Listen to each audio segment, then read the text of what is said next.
मी आता काही जास्त फार वेळ घेणार नाही, कारण इथं बऱ्यापैकी महिला वर्ग बसलेला आहे आणि मला माहित आहे की आता 8 वाजलेत. इथून पुढची घरी जाऊन जी सूत्र हलवायच्यात ती आपल्याला हलवायच्यात.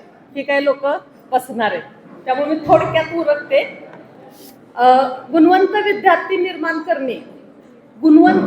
निर्माण करणे हेच लक्ष डोळ्यासमोर ठेवून निर्मित झालेल्या या लक्ष अकॅडमीतर्फे आयोजित गुणवंत विद्यार्थी कौतुक सोहळ्यासाठी आपण सर्वजण महिला वर्ग आणि जेंट्स वर्ग वेळेत उपस्थित झालात, त्याबद्दल मी आपणा सर्वांचे मनस्वी आभार मानते.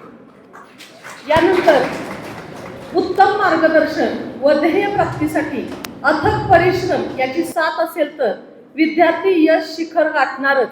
ही खुणगाठ मनाशी बांधून लक्ष अकॅडमीने गेले वर्षभर योग्य नियोजन केले आणि त्याचा पाठपुरावा आपल्या डोळ्यासमोर तर आहेच. आणि त्यामुळं येथील विद्यार्थ्यांच्या पंखात बळ आलेले आहे.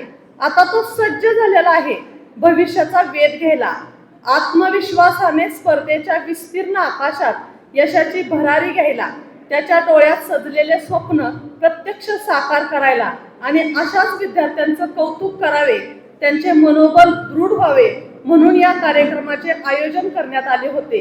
आणि याबद्दल मी लक्ष अकॅडमीचे आणि या अकॅडमीचे जे 4 सूत्रधार आहेत किंवा काही पालकांनी 4 शिलेदार असं म्हटलं, या 4ही सरांचं जे काही नियोजन केलेलं आहे त्याबद्दल मी मनस्वी आभार मानते. त्याचबरोबर आपण सर्वांनी पाहिलं की दुपारपासून आपले सगळे विद्यार्थी आणि विद्यार्थिनी या ठिकाणी हा कार्यक्रम उत्तमपणे पार पाडण्यासाठी झटत होते. आणि मला असं वाटतं की कोणताही कार्यक्रम पार पाडण्यासाठी शिक्षकांबरोबरच विद्यार्थ्यांचा पण खारीचा जो वाटा असतो तो फार मोठा असतो. तर मी सगळ्या विद्यार्थ्यांचे सुद्धा इथं आभार मानते की तुम्ही कार्यक्रमाला पूर्णत्व नेण्यासाठी जी काही मदत केली सरांना, त्याबद्दल तुमचेही मनापासून आभार.